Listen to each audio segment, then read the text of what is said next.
नमस्ते, लासो फ्याफुल्ला। वेलकम टु माई च्यानल अकीको जीवन। र आज फेरि एउटा नयाँ एपिसोडमा तपाईहरुलाई स्वागत गर्दछु। र आज चाहिँ एकदम स्पेशल भिडियो हो, किन भन्दाखेरि आज चाहिँ अकीको जीवनको बर्थडे हो। ह्यापी बर्थडे टु यु अकीको जीवन। र तपाईलाई जन्मदिनको धेरै धेरै शुभकामना छ। र तपाईहरुले पनि यदि अकीको जीवनलाई बर्थडे विश गर्न चाहनुहुन्छ भने कमेन्टमा लेखिदिन सक्नुहुनेछ, ह्यापी बर्थडे टु अकीको जीवन भनेर। र आजको यो भिडियो चाहिँ बर्थडे स्पेशल पनि हो र बर्थडेलाई नै केन्द्र गरेर चाहिँ मैले आज पनि तपाईहरुको लागि भनेर 1 2 3 4 5 6 7 8 9 हो 9 वटा भाषामा आई लभ यु कसरी भन्ने हैन। पहिलाको मेरो आई लभ यु भिडियो चाहिँ एकदमै हिट भएको थियो। तपाईले यहाँ हेर्न सक्नुहुनेछ 134K भइसकेको छ अहिलेसम्म हैन। अब यो भिडियोलाई पनि यसरी नै हिट बनाउने तपाईहरुको जिम्मा हुनेछ।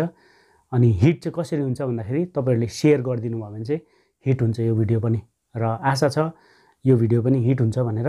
र यसमा चाहिँ अब त्यहाँ मैले सिकाएको यसमा चाहिँ मिक्स छ अब हैन। कुन कुन भाषामा चाहिँ म आई लभ यु भन्न सिकाउँछु भन्दाखेरि चाहिँ एउटा चाहिँ अब हाम्रो नेपाली भइहाल्यो, सिकाउनै पर्दैन हैन। त्यो चाहिँ अब अरु नन नेपालीहरुको लागि हो, उहाँहरुले सिक्छ यो भिडियोबाट।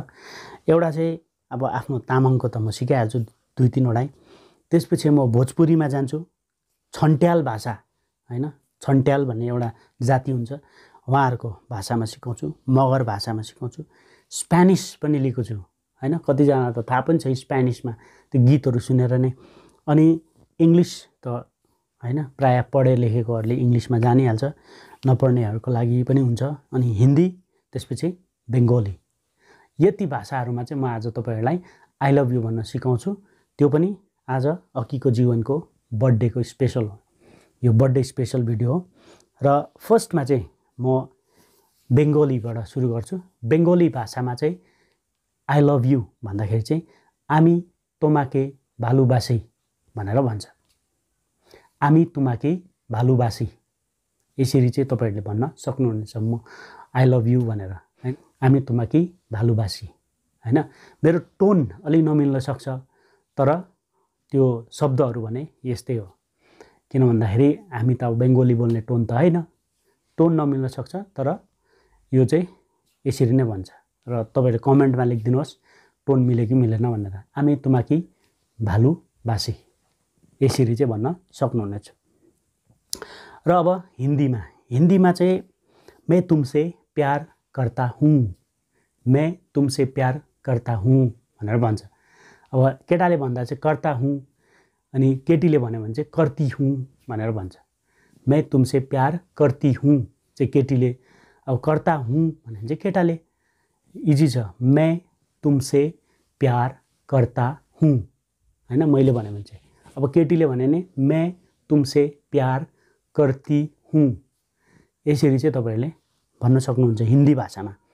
अब इंग्लिशमा त पढे लेखेकोहरुलाई थाहा छ, अब नजान्नु हुनेहरुलाई चाहिँ आई लभ यु हैन। आई लभ यु इन इंग्लिशमा आई लभ यु भनेर भनिन्छ। आई लभ यु, म तिमीलाई माया गर्छु भनेको। अब नेपालीमा चाहिँ म तिमीलाई माया गर्छु, नेपालीमा चाहिँ म तिमीलाई माया गर्छु भन्छ नि त, आई लभ यु। त्यसपछि स्पेनिश भाषा र इटालियन भाषामा चाहिँ सेम भन्दो रहेछ। र त्यो चाहिँ एउटा गीत पनि थियो, टियामो हो, तपाईहरुले सुन्नु भएको होला त्यो गीत हिन्दी हैन। टियामो भन्दो रहेछ। स्पेनिश अनि इटालियनमा चाहिँ झन्डै लगभग सेम टियामो, आई लभ यु, टियामो। कस्तो लाग्यो तपाईहरुलाई र कमेन्टमा लेखिदिनुहोस् कस्तो लाग्यो। त्यसपछि चाहिँ हामी जान्छौँ मगर भाषामा। मगर भाषामा चाहिँ पहिलाको भिडियोमा पनि बनाएको थिएँ र त्यहाँनिर मैले अर्कै सिकाएको थिएँ भने यो चाहिँ कमेन्टबाटै लिएको हो। मैले त्यहाँ कमेन्ट गर्नुभएको थियो एकजनाले, उहाँले सिकाउनु भएको थियो यहाँ। किनभने मगरको पनि त्यही हो, तामाङको त्यही हो, ठाउँ अनुसार अलिकति फरक हुन्छ भाषा। हाम्रो त्यो सबै मङ्गोलियनहरुको भाषा चाहिँ अलिकति फरकै हुन्छ ठाउँ अनुसार, जुनै जातिको भए पनि। त्यही भएर मगरको पनि अलिक फरक ठाउँ अनुसार पर्दो रहेछ। त्यसमा मगर भाषामा आई लभ यू चाहिँ ङाई नाकोको रो जाटलाङ, ङाई नाकोको रो जाटलाङ, यसरी चाहिँ तपाईहरुले आई लभ यू भन्न सक्नुहुनेछ मगर भाषामा। फेरि एकचोटि लास्ट सुन्नुहोस्, ङाई नाकोको रो जाटलाङ, यसरी भन्न सक्नुहुनेछ। र त्यसपछि चाहिँ छन्ट्याल भाषामा, नेपालमा एउटा जाति हुन्छ छन्ट्याल भन्ने, उहाँहरूको भाषामा चाहिँ ङा खिराक माया लम, ङा खिराक माया लम, ङा खिराक माया लम, यसरी भन्छ। र यदि तपाईहरु छन्ट्याल भाषा जान्नुहुन्छ अथवा छन्ट्याल जातिबाट हुनुहुन्छ भने यो करेक्ट भयो कि भएन कमेन्टमा लेखिदिनुहोस्। यो पनि मैले कमेन्टबाट निकालेको हो, एकजनाले लेख्नु भएको थियो र उहाँको मैले आज तपाईहरुलाई सिकाइदिएको। र त्यसपछि चाहिँ भोजपुरी भाषा हैन, भोजपुरी पनि एकदमै फेमस छ। अब गीतहरु त तपाईहरुले सुन्नुभएकै हो हैन, भोजपुरी जताततै फेमस छ। र भोजपुरी भाषामा चाहिँ हम तोहार से प्यार करेला भन्छ, हम तोहार से प्यार करेला, करेला, हम तोहार से प्यार करेला भन्छ, म तिमीलाई माया गर्छु भनेको, आई लभ यू भनेको, हम तोहार से प्यार करेला, यसरी चाहिँ भन्न सक्नुहुनेछ भोजपुरी भाषामा। र अब भोजपुरीबाट पनि सिकिसकेपछि अन्तमा चाहिँ तामाङमा सिकिहाल्नुपर्छ। र तामाङ हाम्रो भाषा हो, त्यही भएर तामाङमा चाहिँ अलिकति 2-3 वटा म सिकाउँछु। पहिला चाहिँ म तिमीलाई माया गर्छु सिकिहालौँ। ङा एदा खोबा लाभमुला, ङा एदा खोबा लाभमुला, म तिमीलाई माया गर्छु हैन, ङा एदा खोबा लाभमुला।